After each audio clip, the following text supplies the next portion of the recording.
Welcome, everyone. Thrilled to have with us today my good friend and former partner, Stephen Palmese, who is CEO of Legacy Equity Holdings, a real estate private equity firm with strategies, opportunistic equity transactions, loan originations, and credit investments. Since inception, the firm has completed over $1.5 billion in total capitalization. Stephen, awesome to have you with us here today. James, thank you so much to be here.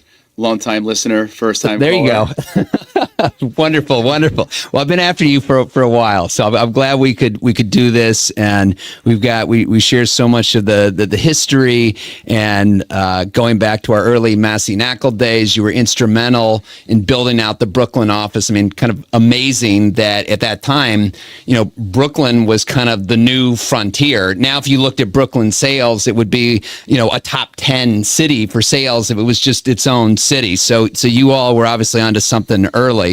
I would describe that as better being, lucky than smart. Right. So I'm trying to think and remember how that even came to be. So tell us how. Maybe that's a good place to start in your story. How did you end up getting to Macey, getting into the world of sales brokerage? What were you doing before, and how did you get there? I'm laughing because in hindsight, I didn't apply for I didn't apply for one job coming out of college. I always knew in the back of my mind that I wanted to be in real estate development, and I would have memories being with my father, and we'd be, at the time before Hudson Yards was developed, looking over the landscape and talking about projects and what the skyline would look like. And some of the favorite things my father and I would do would be walk around New York with our heads up and just look at the different architecture and the landscapes. But coming out of school... And where'd you go again? I went to Georgetown. Okay, I remember that, yeah. So I came out of school in 2004 in a combination of being the youngest of four children, also with the reluctance to let go of my youth. I just sort of rode through senior year. Most of my peers were focusing on traditional private equity or some sort of finance related job. Mm-hmm. And so I ended up getting to the company Macey because John Hageman was Bob Knackles, or one of his right hand. Yeah. And so my brother started dating my sister-in-law. And so she had said, hey, if you want to be in real estate, which it sounds like you do, you may want to meet John and Bob. Wow. And so... I don't know if I ever knew how that connection happened. So you could always explore that network. You never know that third degree of separation, right? What's funny is that she had just started dating my brother, and for some reason I had like a possessive mind of my brother, and it was like, who is this girl my brother's bringing over? Right. So I was trying really hard to dissuade her from liking me, but she was just, Yeah. And this is your brother who's a real estate attorney, or a different brother? No, I have three siblings. Right. My sister is a PhD. My older brother is a corporate lawyer, the general counsel for Shake Shack. Right. Took them public however many years ago that took place. And then the brother just above me works in what's our family business. Okay, what's the family business, by the way? The story is about almost 90 years ago. My grandfather had started building homes with Bob Toll Sr., and so they were building homes in the Northeast. And then faced with a particularly harsh winter up in the Massachusetts area, my grandfather had the idea, I guess lumber pricing had started to spike. And so my grandfather had the idea of, like, instead of managing the volatility of materials, what if we just start moving to an asset-light business, which was like, let's start heating these properties so we become a service provider and we don't have to worry about costs. So, and that's still you still do the business? An iteration of that 90 years later exists. My grandfather and Bob Toll amicably part ways. And so, Bob Toll went on to start, Toll Brothers. That worked out okay. But my family business ended up becoming, over time, a domestic business, and for a period of time had international component in Asia. And so I never wanted to go into that business, but always admired the fact that my father and brother were able to really drive the growth of that company over the last 30 years. Mm-hmm. So I got to ask you about that, because obviously doing very well as a family business, right? I'm sure, and I don't know if your father was trying to court you and all of your siblings to join and help out in the family business, but you said you knew you didn't want to do that. So is there any reason why you chose to take a different path? I did always have an inexplicable desire to be in real estate development. And I think being in New York, it's hard not to be caught up in sort of wanting to be a part of New York's, landscape. Bear in mind, we grew up in the boroughs, and every special occasion we had, we did celebrate in Manhattan. And so we were constantly in Manhattan, special occasions, Sweet 16s, things of that nature. So I just had this compulsion to want to be there. But This is roots from Staten Island or no? my family's from Brooklyn, and then we grew up on Staten Island. Okay, good. And but the piece of advice that my father gave me, which is part of the reason why I'd apply for jobs, my dad was a quiet guy. His two pieces of advice were only work for yourself and never have partners, which couldn't be more contrarian to being in real estate, which is a collaborative business. Right. Although you could make the case, and we get, in addition to a lot of investors, we get a lot of brokers who listen to this show as well. And sure, you're affiliated with a larger firm, you're working alongside, I think the best real estate brokerage firms, and certainly this is the case with Macey very collaborative, but you're still an independent contractor. You're still out there, with your own P&L, so to speak. So there is a little bit of that. The parallels exist. Yeah. And that's part of the reason why he would tell me, and he meant it, working for, a larger company, I was desirous to sort of climb the ladder, so to speak. And he had said, you're not going to really get promoted if you're working for a larger entity. And so, yes, I did fall into brokerage. And did you start as right in as a partner, or were you working with some of the senior partners there at the time? It was a hot day in August, and it was my first day, and the then office was on 86th Street between 4th and 5th. I remember Avenues. that, second floor, right? Correct. I remember that. Yeah. And it eventually moved to downtown Brooklyn to a Class A building, but then it was the second floor, the elevator was out, maybe even the air conditioning was out, but maybe my mind is telling me that.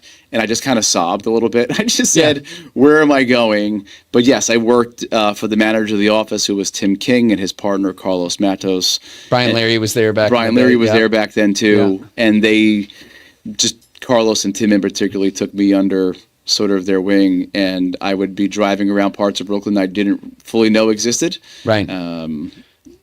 So it's interesting because we have had a lot of successful investors, developers on the show who started as brokers. And we also get a lot of advice for those looking to get into the business. Hey, start as a broker because, and curious now that you've built out your own investment platform, kind of looking back and thinking about how much your brokerage career helped you, first of all, get ramped up. I mean, would you agree that brokerage is a great way to ramp up your real estate IQ and then make that transition into investing? Having two children of my own, I fully acknowledge the merits and benefits of working in a brokerage firm, whether or not that's a sales firm or a finance firm or a corporate leasing firm. But all of the elements that help grow a business on the principal side are foundational to both, or shared both between brokerage and on the principal side. So unequivocally, I agree that the work ethic, the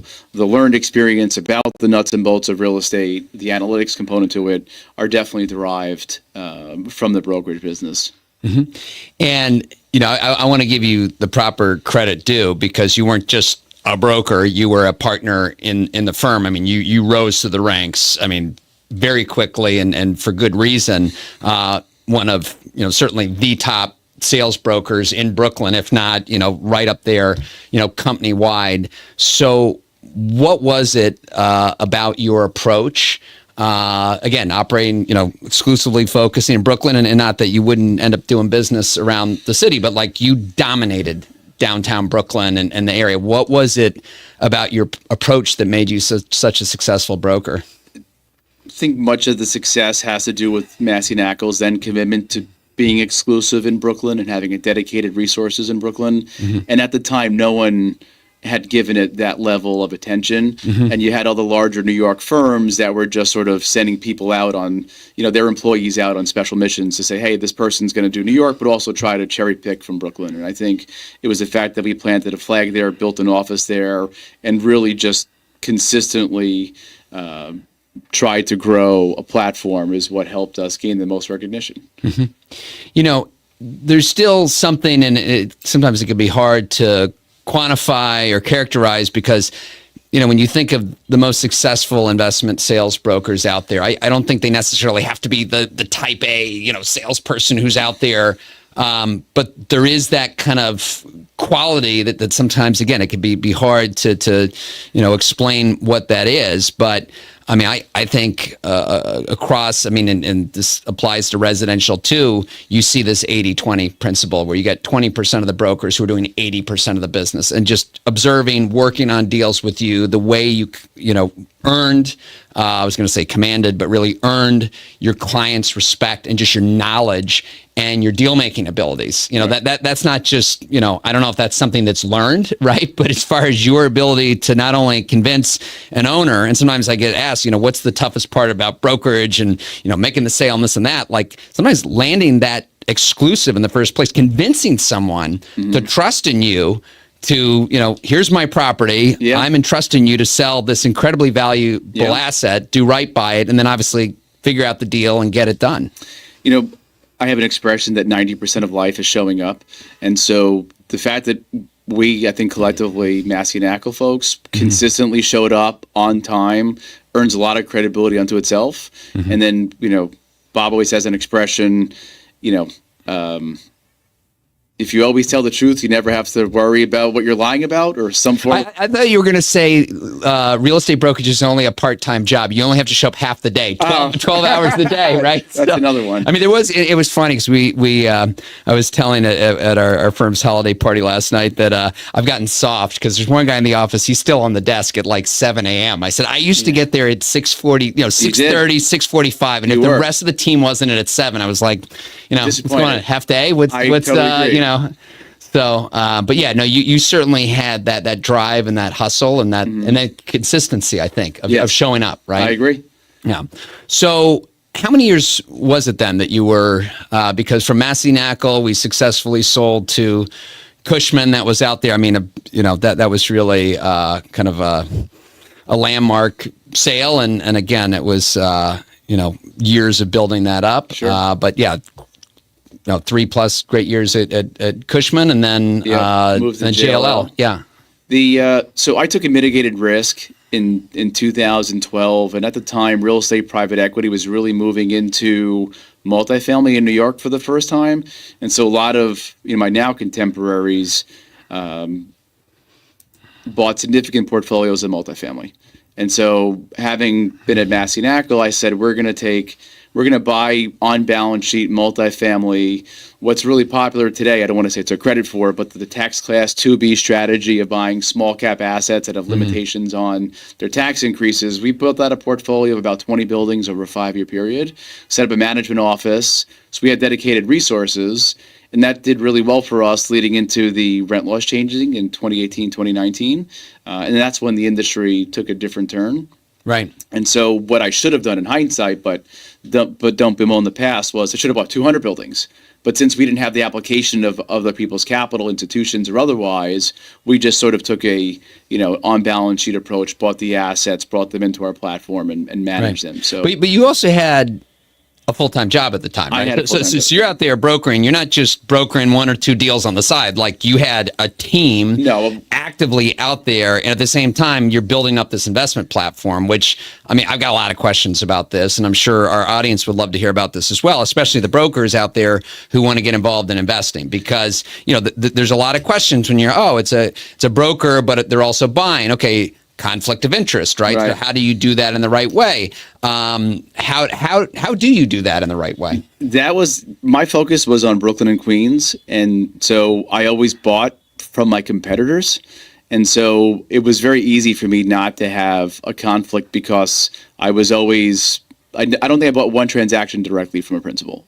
And it's that is the correct answer, and I think the best way to do it, because again, and where it can definitely become gray is if you're a broker and you're buying from a principal direct off market, and if that acquisition was ever questioned, like here you have a professional where they taking advantage of the situation, the firm might say, hey, Stephen, why weren't you trying to go get the listing instead of you're using our platform to go buy? When you're buying from another broker, that that seller has representation. They are being professionally advised, and there's no opportunity for you as the broker because the listing's already been awarded. So, to me, I don't know if you made that conscientious decision at the time, but that was really the cleanest way to do that. It was the cleanest way to do it, but it was also the best way to see deals, because I would tell brokers, I'm sure you have a short list of primary investors you go to. Put me at the bottom of that list, make me your last call. And so I ended up, but bear in mind, Brooklyn was still so new, and sort of what are now primary markets, but were secondary markets back then, Crown Heights and sort of surrounding areas. Nobody wanted to sell multifamily or buy multifamily. So brokers were quickly calling me saying, I have this new listing in Borum Hill in 2012, was an unknown neighborhood.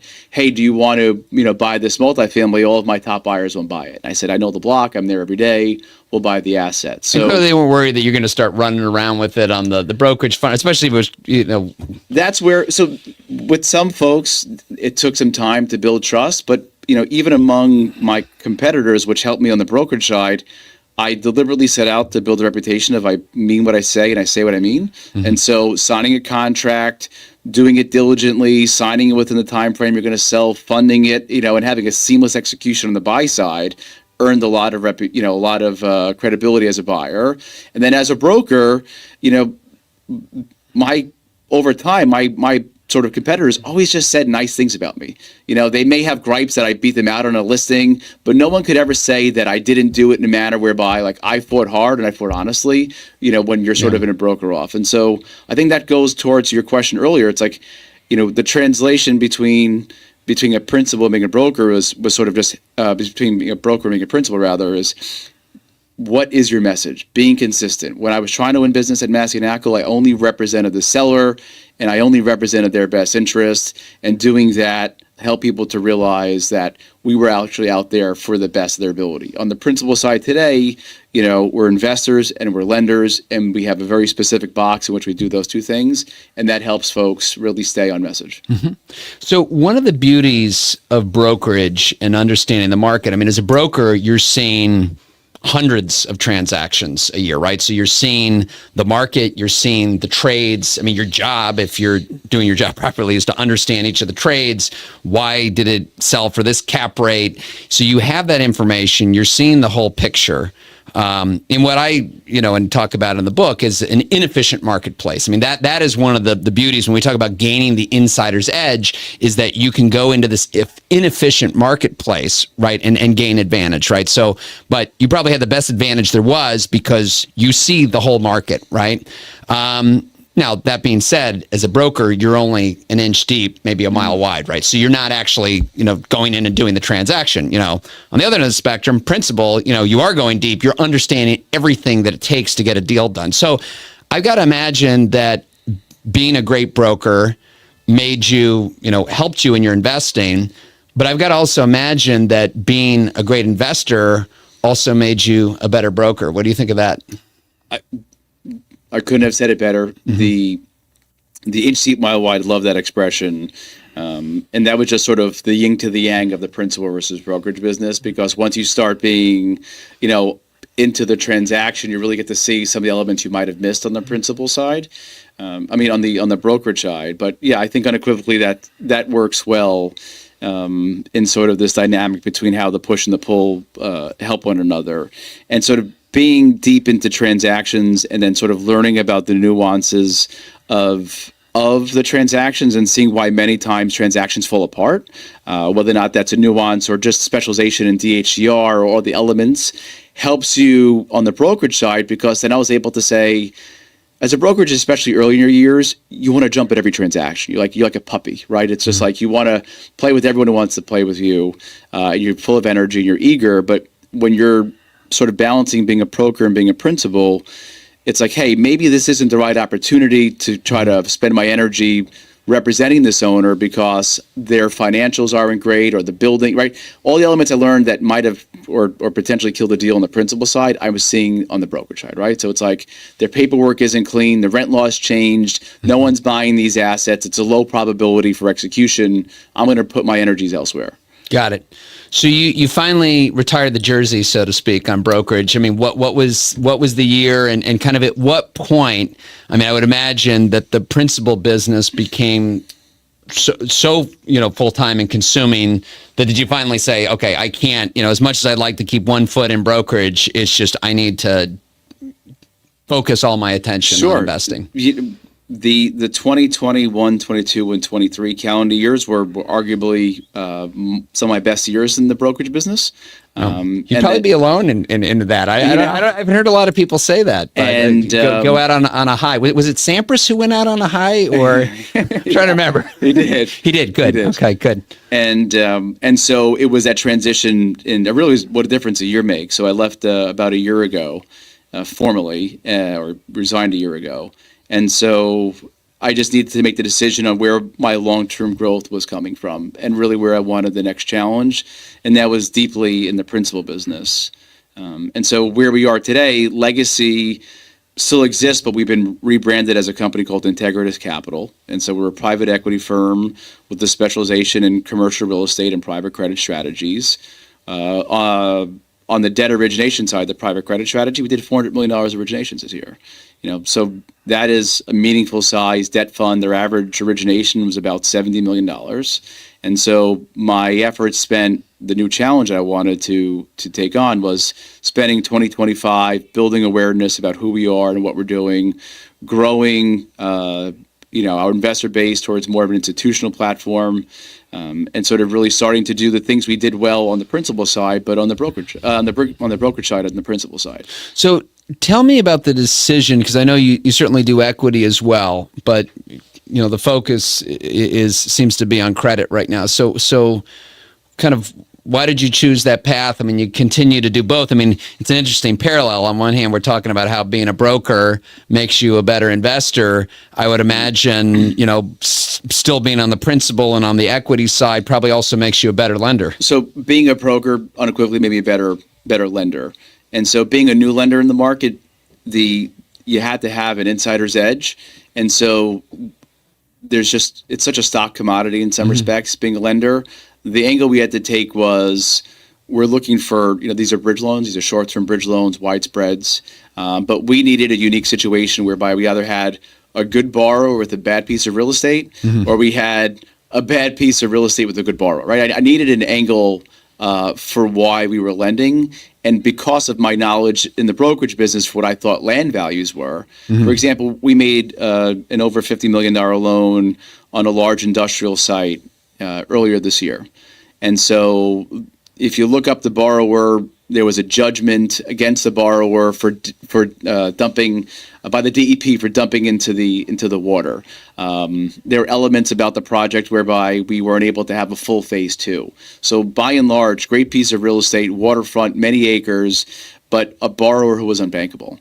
I thought, I know what this value of this land is worth. We did our own due diligence of what we thought the underlying potential was for contamination. We made a $53 million loan when others wouldn't, but only I do have to say, because of my knowledge in that marketplace, we made that loan and we were rewarded for it. We were able to get, a wide spread on a loan that others I don't think were willing to touch. So I've got to ask, to quantify the risk, because environmental issues can be, sometimes it's the unknown. So I'm just curious, were you able to insure against that? How are you were able to clearly quantify it where you felt that it was at least, not unlimited exposure? We were able to quantify that because a lot of the elements you learn in brokerage are listening. Right. Listening to the person on the other side of the table, your potential client, what their needs are. And I think we did that really well going back to Macey and Ackle. Whether or not it was a timing issue or a family issue or things that they wanted and that you were able to sort of project as you were representing them. In this case, I sat down with the borrower. I learned about the history of the property. I learned that it was mostly Brooklyn fill, and that it was owned for 100 years by the state, and then it was transferred by the state to the MTA. And so the history of the site didn't really have much. There was a major issue probably that would have come out, right? It was, yeah. Sorry. So you've done, you said last year, $400 million of loans. Okay. 400 million origination. So and now you're building out this fund. So was the 400 million, was that done out of a dedicated vehicle, or when you go do this $50 million loan, do you already have is it deal specific? Is it loan specific where you've got investors that you bring together for these opportunities? We have, I think I'm uniquely positioned in the market today because it's a single source of capital.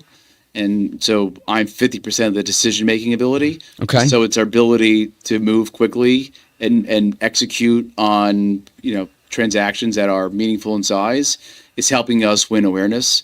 I'm receiving phone calls from other New York debt funds, call them $1 to $5 billion debt funds, that are saying, hey, we're in between funds moving into 2025. We have a couple of loans. We'd like to participate and bring you in.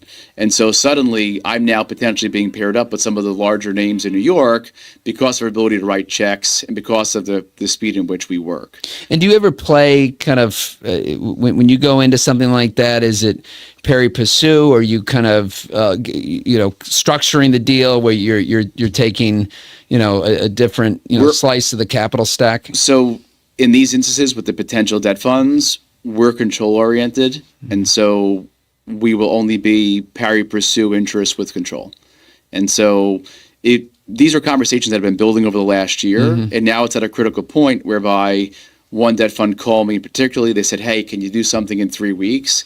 And I know you've been telling me that you're a control oriented lender. We'll do this 50-50 pari with you. Right. And so now I'm finally in a position to drive some of these transactions, and hopefully next year we'll print some of them. So is the focus entirely on credit now, or do you still look at what's going on the equity side? We do look at equities investments, but one of the things going back to the brokerage business is that let me say differently. A common overused and not oftentimes appropriately applied expression was opportunistic. And so our definition of opportunistic exceeds that exists in writing. Most people say, hey, I'm getting a 20 IRR and a 2X, and that's an opportunistic return.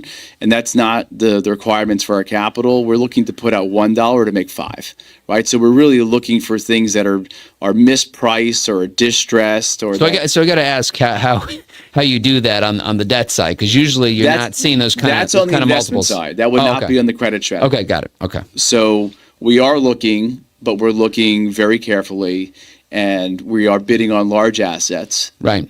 So it really seems like there, and maybe this has always been an approach, but certainly over the last couple of years, where pricing was, you have a lot of these developers saying, well, I can't compete on this, on the, where the acquisition is, but I'd lend on it, right? And so what they're basically saying is, I'm not where the bid is, but I'd own it at 85%. So of that number. So I'm happy to take that kind of leverage. So was that kind of another reason why you kind of made this shift? Is you didn't like where pricing was, and you just felt more comfortable being at a lower basis?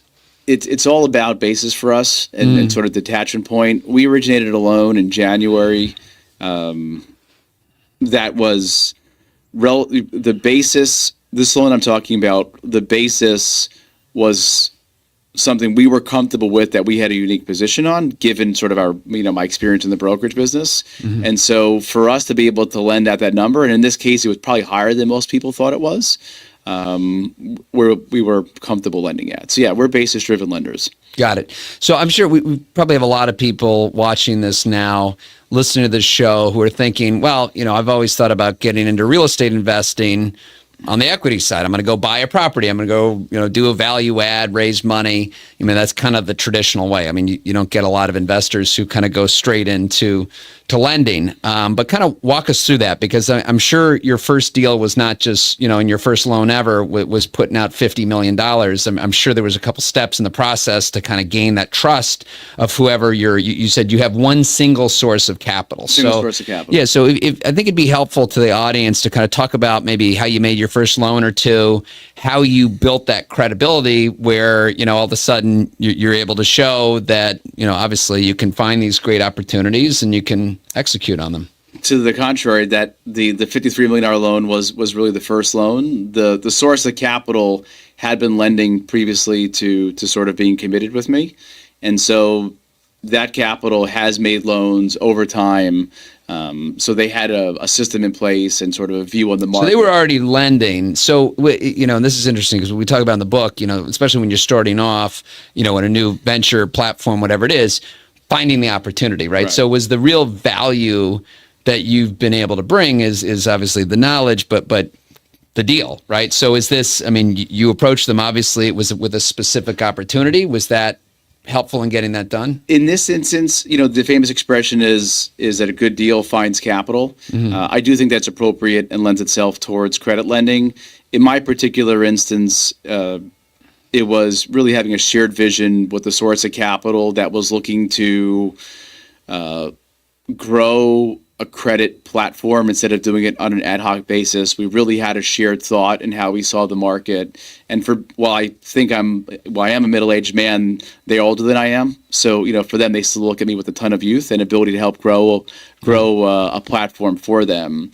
And, this kind of just came up. I couldn't have designed it to say, hey, you know what, would your first deal be a $53 million deal?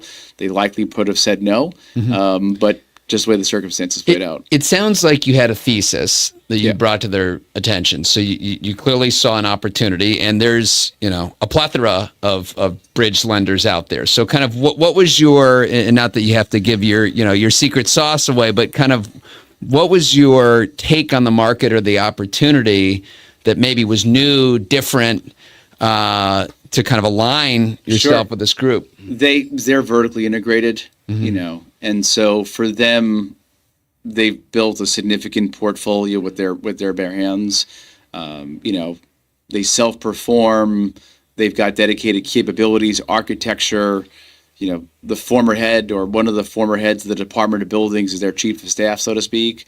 So anyone who knows real estate in New York on the development side, in order to have a sign-off on something like, Con International Grid, which normally takes 12 months, they're able to achieve in 90 days. So I saw a source of capital that had deep capabilities, and by pairing with them to be able to sort of leverage that and grow is how we were able to, I think, do what we did in really the first year on the lending side, because we give comfort to the buyers and to the borrowers and saying, hey, we know what you're experiencing here as you're building this asset. We've done this before, and so we may have capabilities that could help you. So feel free to use an extension of what we do for you, or also if it in the off chance it doesn't go well, we could step in and help you. And I think that sort of gives a lot of borrowers comfort. And it's like, hey, for example, there's a loan, and it's called a will supply, like will supply water, right? For example, and this developer is building a project, and he doesn't have what's a will serve, and so he doesn't have this will serve letter. For most lenders, it's a threshold issue, and they won't lend at all. We're talking about a $100 million loan. They won't fund at all. We've been there. We know what it's like dealing with municipalities and governments towards getting the water. And so we're funding a loan where most people wouldn't, because there's a risk that we think we've been able to mitigate, for example. So that makes a ton of sense, but it can also cut both ways, right? So, and sometimes bridge lenders get the reputation, certainly some of them, are they really just loan to own? Like, hey, we know how to do this ourselves. If I'm the borrower, great, that's accretive, it's helpful. But if things don't go right, you're not just dealing with some bank that has no interest in kind of taking over operations. Clearly you could step in. So, I'm sure that's not the kind of conversation that comes up, but there's got to, I think if people want to borrow from you, they want to know that you're there to work with them, and as things come up, but not to the extent where you're sitting there, and if it doesn't work out, you're happy to take the property back. Sure. We're not in a position where we're lending to the related companies, for example. Our cost of capital is more expensive than that. So we tend to be working with development firms that are new or mid in their career, right? Midstream through their career. And so it's actually the opposite in this case. It worked to our benefit, where they see that we've got capabilities and they say, hey, great, this is our third, fifth project. We still don't have the rich experience you have, and they find it complementary. Okay, that makes sense. So talk about building out a team, because if you're going to go out and building out this credit platform, I mean, there's a lot of components to that, right? So, I mean, sourcing, I mean, it's not too dissimilar if you're going to go out and be on the equity side, acquisitions. Is it as far as how you underwrite deals? I mean, what does that look like? What is your platform and bringing the right people to the table to do this? That is what you and I do on a daily basis. Have a team, find and win business, grow the team. That exists between brokerage and principal. It's the same elements. And it's sort of, how do you manage a team? And it's how do you sort of divide and conquer your businesses? In this case, we do have a team of folks behind us. The credit business is a little bit different because the underwriting side is just, is sort of there's not going to be a conflict in that they're going to want to originate. And so I, being the face of the company and having been in brokerage, the benefit that I have is that I could pretty much get to anyone in New York within one phone call, maybe two. And any person who I'm seeking to call, I've either dealt with in the past. So they say, hey, great, I had a good experience with Steven in the past. Or I might not have worked with them, but they know who I was in brokerage. And they say, you know what, he had a strong reputation. I'm happy to take his phone call. So I find that the sourcing has been probably to my benefit given my relationship in brokerage. Yeah, I mean, and again, this is just one other way that being a successful broker has led to being a successful investor, and your ability to build a team, right? And it's not just being able to bring in the talent, it's then how to keep it. And, how do you get the team to really collaborate, work well together? I mean, compensation is a piece also. I mean, so some brokerage teams, investment shops, you see this revolving door where people come and go. I mean, senses you always had, I mean, certainly on the brokerage side, you had your team loyal that, and clearly, you understood how to keep everybody motivated. Listen, it was also in brokerage, at least from our experience, or my experience, it was the salaries weren't high, but the carrot for the individuals was, hey, participate in or originate your own deals, and you get, greater thresholds of those commissions. Not quite the same, and particularly on underwriters. So there is going to be... They're looking for a salary bonus. They're Correct. not, it's commission would be foreign to them. Yeah. Correct. So there is a threshold to how much startup capital you need for the business, but it's incredible the amount of deals that you'll see and underwrite. Maybe our execution rate is on 1%, meaning we'll look at 100 deals and we'll actually put term sheets out on one or two. Right. So you need, that takes a team to do that. Takes a team. Yeah. Now, what about, so you've just undergone I don't know if it's a rebranding. I mean, does Legacy Equity Holdings still exist? And this is just a new platform, but I want to talk to you about how you kind of establish a name, how you get it out there. I mean, is this just word of mouth and how you're finding deals? Yeah. I started Legacy in 2012 when we bought our multifamily, and the credit business really required a new name and a new platform. And so we created Integritus, but my goals for next year are to build awareness. And that comes down to what you do really well. It's social media branding. It's sort of not just social media though, but it's public speaking engagements. You have a book you've written, 2 books you've written. So it's sort of being able to become a thought leader in your space and your capacity. And I really need to work on that for next year. Yeah. Well, I'll going back to the topic of team, I get a lot of help to do this. So it's, I wish I could tell you that I'm producing and putting this all on. I want to take a minute to thank my producer, Nick, as well. He's been awesome. He's in the background clapping, making us look good. But yeah, no, you I think when you're looking to build, we were even talking a little bit about this before.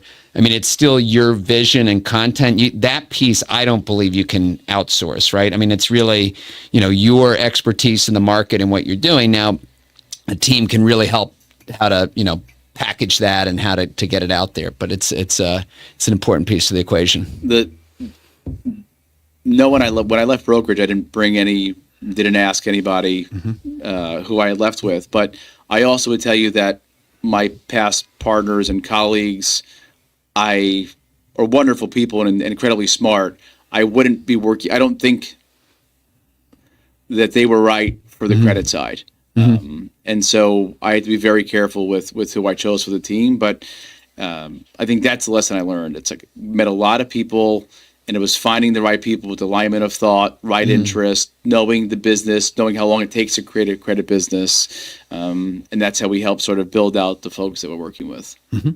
Have you, I mean, is there a whole business plan on where this new platform is going in, 5 to 10 years? I mean, how much are you thinking about where this is going? The credit business is at the moment, it's very moment in time, right? You've got traditional lenders who are on the side. You've got new entities of capital, whether that's family office, foreign, or hedge funds or other opportunistic groups that are moving into credit because spreads are wide. But I'm consciously aware of, and I think the market is as well, that there's going to come a moment when credit spreads change, or the risk reward opportunity for credit markets versus public markets is going to require, a reallocation of capital. And so where I think we're still uniquely poised, that we're still single source of capital, we're still focused on credit. And I think groups may come in the market and come out of the market. And I think that it's going to be hopefully our sort of long-term focus on building a large-scale credit business with a real estate investment arm will hopefully help us to continue to grow for the next decade. Awesome. Well, I want to take a little step back. Please. I want to talk because, and certainly at the time we were partners and, just working together over the years, I mean, you're a driven individual, right? I mean, and so what is it with, the way you're wired, the way that you approach the day, the week, that just keeps you on it? Going back to the brokerage business, one of my biggest competitors, who is a dear friend of mine, would tell me, I don't know how you do it given the background you've had. You're hungry, quote, like a poor boy, is what he would say. He's like, I just don't get where your hunger comes from. Yeah. And so, my father worked 100-hour weeks. And so, he helped me put on my tie in the morning when I would go to school at 7, but he wouldn't arrive home until many nights when I'm, sleeping. And so I don't know if there is some sort of, that his work ethic and sort of providing for the family, sort of translated into me, or maybe I'm just built the way he's built. Right. But I don't know how why I'm driven the way I am. I'm neurotic, and I'm, it's just personality traits. And so I'm, still trying to figure out why I'm doing what I'm, why I am the way I am. But, yeah, that's what happens. Well, the successful people, whether they're investors, brokers, think of our friend Ryan Serhant, who, people, whether they see him on his Netflix show or whatever it is, like, oh, is this just all Hollywood? And no, it's real. I mean, you could text him at 10, 11 o'clock at night. He's up at 4:30 in the morning. Yeah. I mean, I don't know if the guy ever sleeps, but he's on it, and it's not just smoke and mirrors. Like it's really rolling up the sleeves and doing that work. There's no substitute for it. Trust me, I've messaged Ryan, and I don't know him well, and so I might have met him once, and then I texted him maybe 6 months later, not realizing he was in Europe, and he responded back right away to say, hey, like, listen, I haven't on it, right? So I do acknowledge that he is on it, but I can say though that there is a reason why people who have these shared traits are tend to be the more successful ones in the brokerage business. I have often said, though, maybe if I had a little bit of me that was not so much softer, but maybe sort of less singularly, it's kind of like the definition of insanity, doing the same thing over, looking for a different result. I think if some of me didn't have that in me, maybe I would have had, a different set of skills to help be more successful. It's like sometimes trying to solve the one seller you spend so much time on, trying to find their business and win their business and spend so much time with them, then they go in a different direction. It's like crushing. It's really gut-wrenching to not win that business. But what you realize looking back is that there were definitely moments in the interactions with the potential client where you're like, you know what? I wasn't winning this business, and I missed this cue or I missed that cue from them because I was so focused on doing the thing. But just a little bit of a review from hindsight. Yeah, I mean, sometimes it's like, why do we not know how to take our foot off the accelerator? And it almost doesn't even matter what's going on with the market. It's just we just keep showing up. I mean, I remember there was mornings in 2009, depths of the financial crisis. This was after sales volume in New York City was down 90%, 90. I mean, there's a point there was literally nothing going on. but we were still showing up. I mean, it's Sure. like we didn't know what else to do, but we, but look, you Did not know you what keep to do. showing up, and then when things change, like you're ready. That's why we were Sometimes rewarded. it's hard to jump in and jump out. It's all about how you're positioned in the market. So, Stephen, we get a lot of students who listen to the show as well, whether they're in college, whether at getting their master's right now. And, just again, your advice to them on the path to take, if they do want to get into investing, I mean, obviously it worked out really well for you to start in brokerage, did some work on the equity side, now obviously very active on debt. But and I don't, correct me if I'm wrong, I mean, on the principal side, you never worked with a big institutional shop. What's the advice for someone to get in the game? The looking at where we are today with the market and the difficulties of the market, I do think the hard times of the market are going to teach good lessons to young people today, because looking back in the market, I call it the 4-5-4 buyer. You'd buy at a 4 cap, you try to drive the revenue to a 5 cap, and then try to sell it at a 4 cap. That was a very, easy, dare I say lazy, not to offend anyone, way to make money. And it was like rhythmic. Hey, I could buy this asset at a 4. And it was almost like a trick. Like, I know if I could push rent and then sell it, I'd profit from it. It's very hard to find good opportunities today, and it's very hard to make money, which is why I think the investors today could be better investors than investors when the market was more, sort of positioned for easier execution. So I do think they'll be saying, hey, wait a minute, why do I want to put all these effort forth, considering where we are from a capitalization perspective, whether or not that is equity markets or debt markets? Why would I want to do all this effort and have to build this thing for this modest return? I think it's going to help people to realize their value of their worth, how hard it is to actually build an asset, especially in a market like New York. Listen, zoning in New York is apparent, and you could open a book or go online and say, hey, this property on this corner is zoning is X, and that's why people bid on it. But where the difficulties become are getting out of the ground. You have access agreements, you have neighbors, you have nuances that will sometimes prevent people. We looked at a deal. It took him 8 years to get out of the ground because he was in lawsuits with neighbors. So going back to advice for young folks, it sounds so old saying that, but look with the discerning eye, see, knowing how hard it was to make money for yourself at a young age. When you're finally ready to write a check is when you'll know that there's a good investment for you. That's the only thing I could look at, because I say the same thing. Is this something I want to write my own personal check into? And if it's not, we're going to pass. Yeah, no, I think, and that's what gives you the longevity. That don't just do a deal because there's the capital there. I mean, you have to have that conviction. So I'm going to now take that advice question. I mean, I feel like we're always asking for advice as the aspiring investor getting in the game. I'm going to go completely opposite end of the spectrum and now ask you to give advice to that family office that's owned property, maybe they've been in the game, have a substantial portfolio for decades, but they haven't made an acquisition in 10 years. I mean, we know there's plenty of them, right? And it's just like they just watch the market completely pass them by. And look, maybe they don't have to do anything. Like, they've got low debt, they're cash flowing, it's comfortable. But what's interesting, and I don't know if that's the profile of the your single source of capital, but the fact that the idea to partner with someone who's out there who can kind of energize it and kind of take it into the next. I think the lesson for those family offices, it's to have an identity. You're either in wealth preservation, or you're either in wealth growth. And oftentimes what I see is the disconnect, whereby you have a family office, when you're looking back at their current portfolio and the decisions they've made over the last 24, 36 months, they are not in wealth growth mode. They are in wealth preservation mode.